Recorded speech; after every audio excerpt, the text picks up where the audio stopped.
January 9th, 1386, Falaise, France. A crowd gathers in the town square, but this is no ordinary execution. The condemned isn't a thief, a traitor, or a heretic.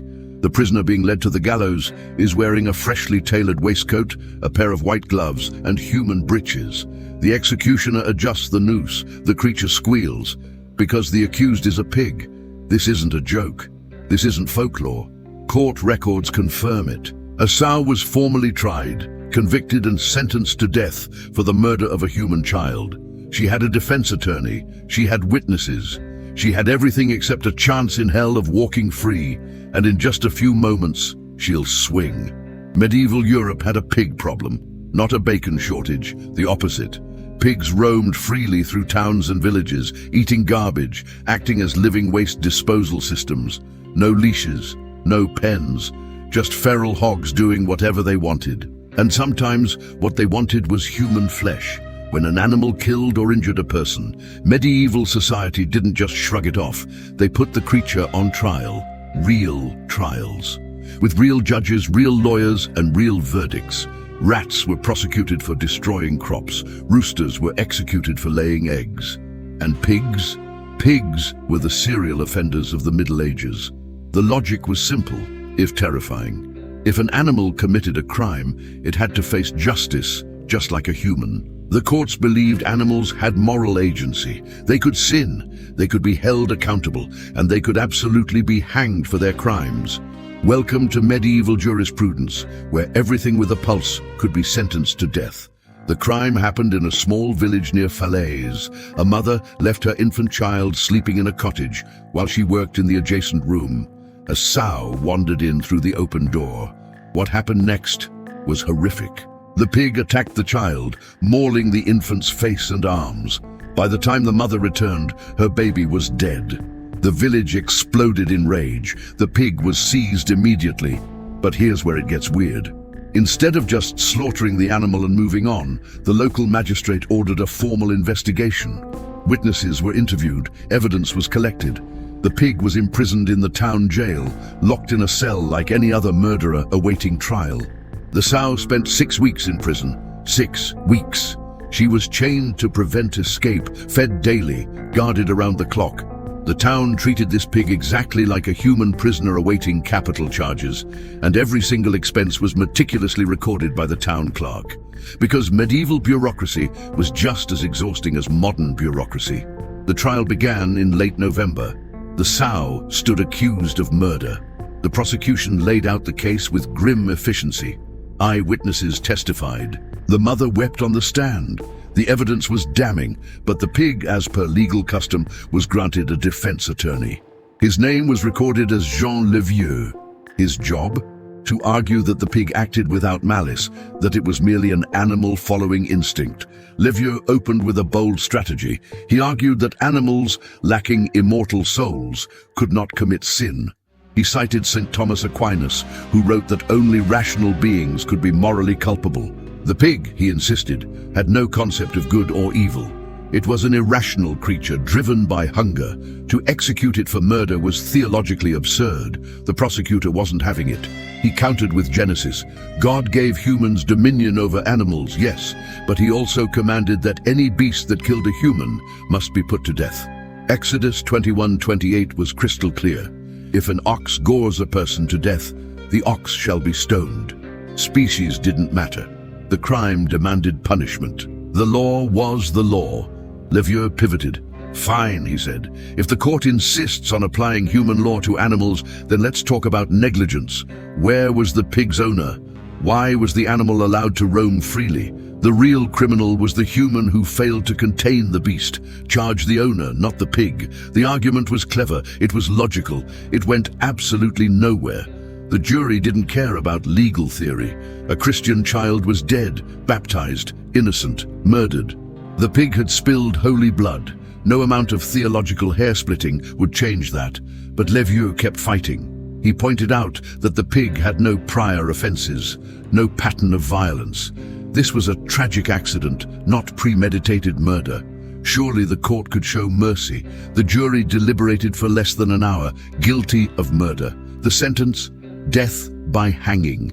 And here's where the bureaucracy gets truly absurd. Because the town of Falaise didn't just execute this pig. They generated enough paperwork to make a modern accountant weep.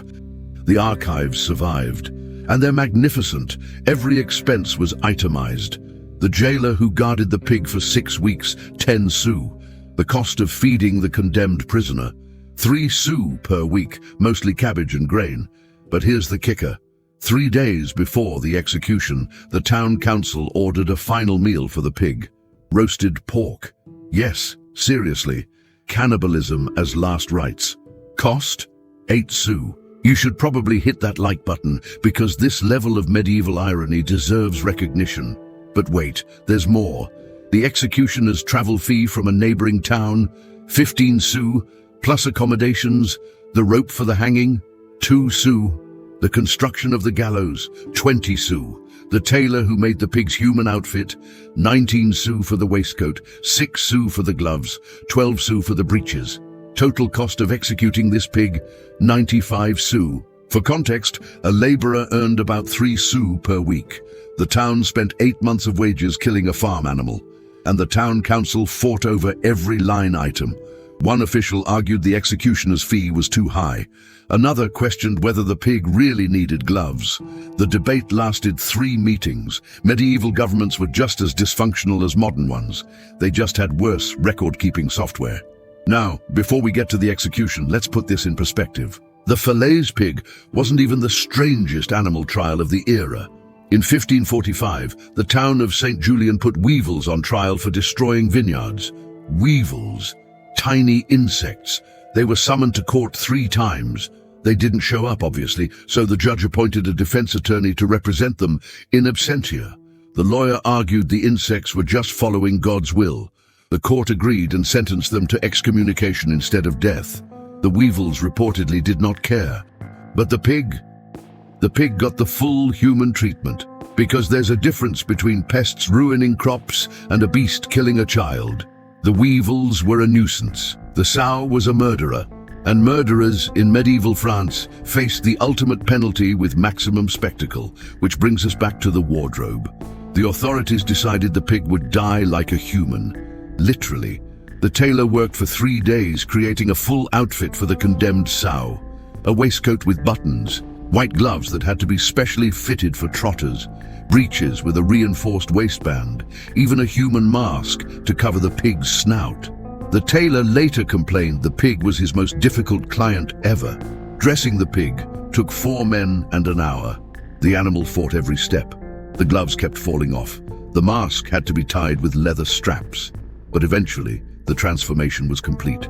Standing in that cell was something that looked almost human. Almost. The effect was grotesque, which was exactly the point. Why go to all this trouble? Because the execution had to send a message. If animals could be guilty of sin, they had to face punishment as humans did. Dressing the pig in human clothes reinforced the idea that justice applied equally to all creatures. It was theater, it was theology, and it was deadly serious. The line between human and animal was sacred.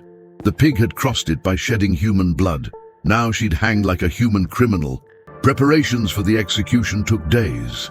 The gallows were erected in the town square. The executioner was paid in advance, 17 sous with a bonus if the hanging went smoothly. Notices were posted throughout the region. This wasn't just a local event. People traveled from neighboring villages to witness the spectacle.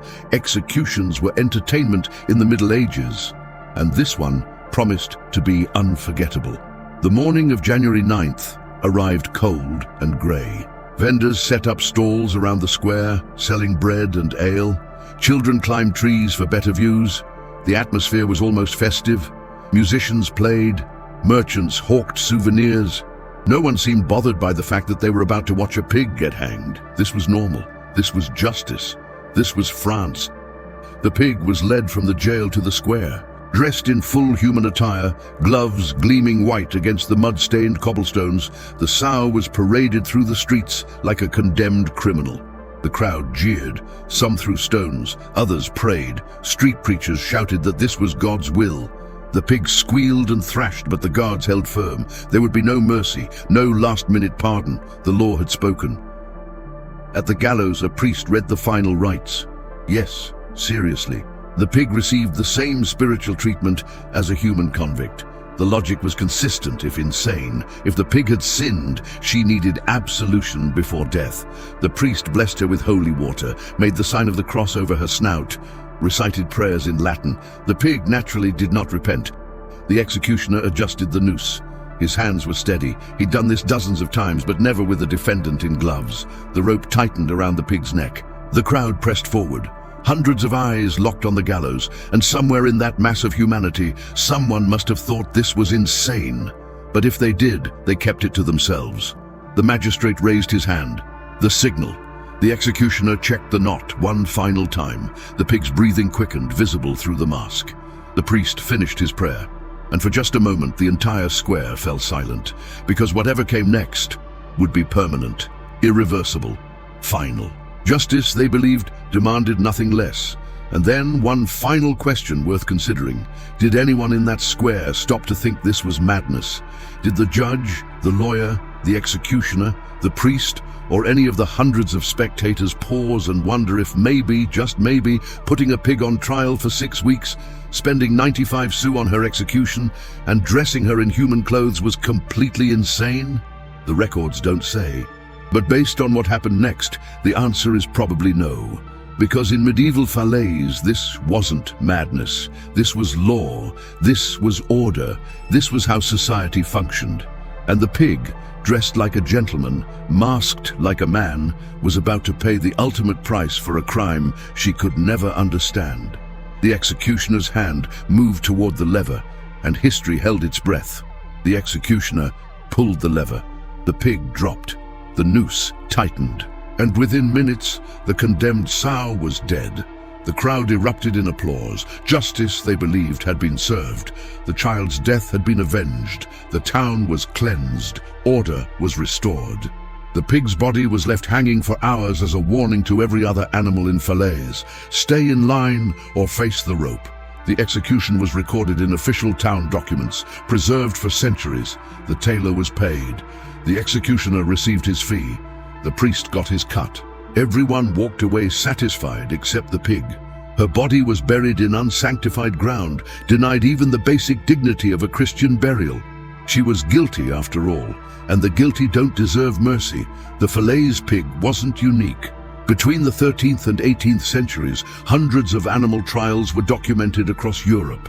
Pigs, dogs, horses, even insects faced justice in medieval courts. Some were acquitted, most weren't. The practice only ended when Enlightenment thinkers finally convinced society that maybe, just maybe, animals couldn't actually commit crimes. Revolutionary thinking for the 1700s. So the next time someone tells you the past was simpler, remember the pig in human clothes swinging from a gallows in 1386. History isn't just weird. It's absolutely unhinged. If you want more stories like this, subscribe now, because next week we're covering the trial of the corpse. Yes, you read that right. A dead man was put on trial, dug up and executed again. See you then.